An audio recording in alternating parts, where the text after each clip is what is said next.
और चलिए अब आपको सीधे एक बार फिर से अंता लिए चलते हैं। मदन राठौड़ क्या कुछ कह रहे हैं, सुनते हैं। सरकार है और इस सरकार के साथ जुड़ करके कोई विकास करवा सकता है, इसलिए ऐसे व्यक्ति को जिता करके भेजेंगे कि जिस प्रकार के आपके सांसद माननीय दुष्यंत सिंह जी दिल्ली में और इस इलाके के विकास की बात करते हैं, ठीक इसी प्रकार से राजस्थान विधानसभा में भी मोरपाल सुमन जीत करके गए तो इस इलाके का विकास निश्चित रूप से करेंगे। ये तय कर दिया इस क्षेत्र की जनता ने कि अब हमें सेवक चाहिए।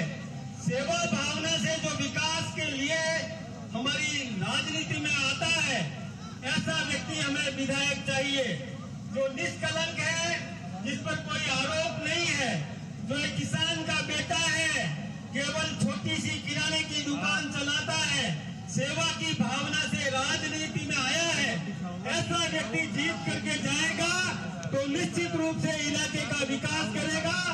जिसका हाथ पकड़ करके रोक करके और काम करवाया जा सकता है, ये जनता ने ठान लिया है, इसलिए मोरपाल सुमन को जिताने का तय कर दिया है। निश्चित रूप से मोरपाल सुमन के पक्ष में ये वातावरण ये विश्वास दिलाता है, तो मैं तो हमारे नेताओं को विश्वास दिलाता हूँ कि यहाँ की जनता ने तय कर दिया, निश्चित रूप से विजय का डंका भारतीय जनता पार्टी का मोरपाल सुमन के पक्ष में बजेगा। आप सबका बहुत बहुत अभिनंदन, बहुत बहुत धन्यवाद।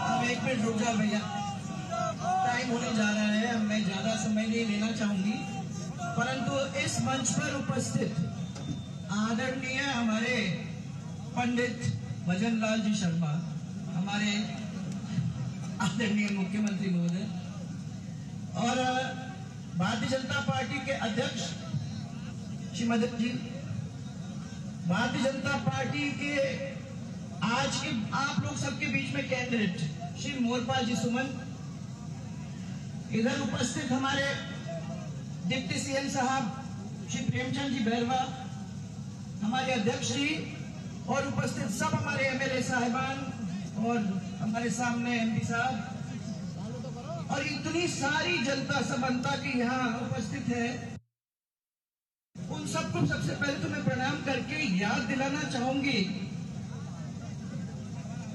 सीएम साहब, पहली दफा जब मैं इस क्षेत्र में आई थी तो पंडित रघुवीर सिंह जी के साथ मैंने इसी तरीके से, जिस तरीके से आज आपने किया है, इसी तरीके से, मालूम नहीं कितने लोग याद रखते हैं, तो इसी तरीके से हम लोगों ने उनके विजय का डंका बजाया था। यहाँ से अपन निकल के गए थे, जोरदार रैली हुई थी, सड़क तो सकड़ी थी तब, अभी थोड़ी सी चौड़ी हो गई है, तो उस समय बहुत ही सकड़ी थी, सब लोग थे और भारी बहुमत से उस समय हम लोगों ने उनको विजय बनाने का काम किया था। उस समय से लेके आज तक बहुत सारे काम हुए हैं। हम लोगों के 5 साल के अंदर हम लोगों ने मांग रोड, सीसवाई, अंता, सांगोद, ये सब सड़क के कार्य हुए, सरकारी कॉलेज बना, खेमजी महाराज तालाब का सौंदर्यीकरण हुआ, बीज विस्तार केंद्र हुआ, सभी ग्राम पंचायतों के अंदर गौरव पथ बने और सीनियर सेकेंडरी स्कूल आपके ग्राम पंचायतों में खड़ा करने का हमने काम किया। अभी 1 साल के अंदर 2 काम आपके पूरे होने जा रहे हैं। मेरे पास अभी लोग आए थे, यही कहने आए थे कि नागदा अंका बलदेवपुरा पेयजल परियोजना ये हमारी बहुत ही नुकसानदायक है। पहले हमको पानी, साफ पानी मिलता था दिन में 2 दफा, आज क्योंकि उसके 400 के जो पंप्स हैं, 400 किलोवाट के पंप हैं, वो बाढ़ के अंदर पूरा का पूरा डिस्ट्रॉय हो गए थे।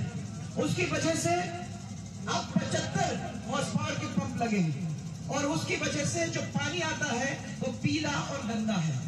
यहाँ की जनता ने ये मांग की है कि किसी भी तरीके से उसको ठीक किया जाए, बहुत जल्दी ठीक किया जाए और जो पानी हमको 2 दफा दिन में मिलता था, उसी तरीके से पहले वैसे हमको अब भी 2 बार मिले।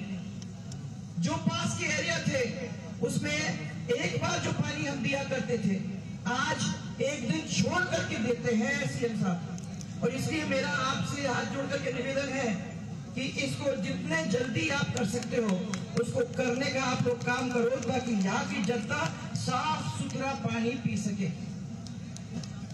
सोनवा पेयजल परियोजना ये कार्य प्रगति पर है, और जब हमने पता किया तो वो 1 साल के अंदर हो जाना चाहिए। 15 गांवों की पेयजल परियोजना उनके कार्य पूर्ण हो चुके हैं।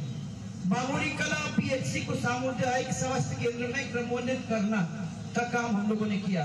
और सबसे बड़ा कार्य जो आप मुझे लगता है कि भारतीय जनता पार्टी के साथ आप के नाम के साथ आप लोग जोड़ोगे, वो ये है कि 50,000 तक का कर्जा हम लोगों ने हमारे किसानों का माफ करने का काम किया।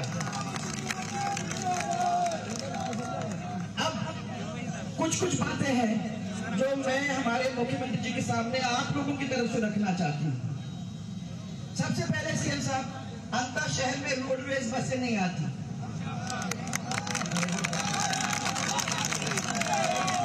शहर में बसें नहीं आती तो क्या होता है कि ये बाहर के रोड से जाती है, वहां लोगों को उतरना पड़ता है, फिर वो शहर के अंदर आते हैं। तो इस शहर की मांग है कि हम बस स्टैंड का निर्माण करें अंतर के अंदर। जब तक वो नहीं तैयार हो जाता तब तक रोडवेज की बसें आए, ताकि उनको बाईपास से अंदर आने की असुविधा न हो। दूसरा, अस्पताल अब बड़ा बन के दूसरी जगह शिफ्ट हो चुका है। यहाँ के लोगों की एक छोटी सी डिमांड है कि मौजूदा भवन में एक सिटी डिस्पेंसरी अपन खोलने का काम करें। वहाँ इतना बड़ा शहर हो गया है, 1 या 2 डॉक्टर लग जाएंगे, तो छोटे मोटे काम जिसमें अस्पताल में जाने की जरूरत नहीं है वो यहाँ हो जाएंगे। अंतर को अब ये बड़ा काम है भाई साहब, इसलिए मैं आपको आपके कान में डालना चाहूंगी, क्योंकि ये तो आपको सरकार से करना होगा। जिस तरीके से 12 के अंदर जब बरसात होती थी तो बाढ़ आ जाती थी, पूरे घर पानी में डूब जाते थे, वो रघुवीर सिंह जी भाई साहब के साथ मैंने देखा था। ये स्थिति अंता के अंदर भी होने लगी है। जब जोरदार बारिश पड़ जाती है तो पानी घरों के अंदर भी घुस जाता है। हमारी मांग इधर की ये है, जो ये बार बार मुझे कहने हैं, कि अंधा के मुख्य नाले पर अगर सुरक्षा दीवार बन जाती है तो इन लोगों को वो स्थिति में से गुजरना नहीं पड़ेगा जो आज उनको परेशानी झेलनी पड़ रही है। सब्जी मंडी छोटा काम है, परंतु क्योंकि सड़क पे यहाँ लग जाती है, इसकी वजह से ट्रैफिक जैम होता है और लोग परेशान होते हैं। एक कोई जगह मिल जाए, जो कलेक्टर साहब से हम लोग बात भी कर लेंगे आपके आदेश में जाने पे, कि वहाँ हम लोग सब्जी मंडी का एक निर्माण करें, ताकि लोग जाए वहाँ, यहाँ ट्रैफिक जैम न हो, ऐसी स्थिति हो जाए। खाद की तो आप लोगों ने हल्ला मचा के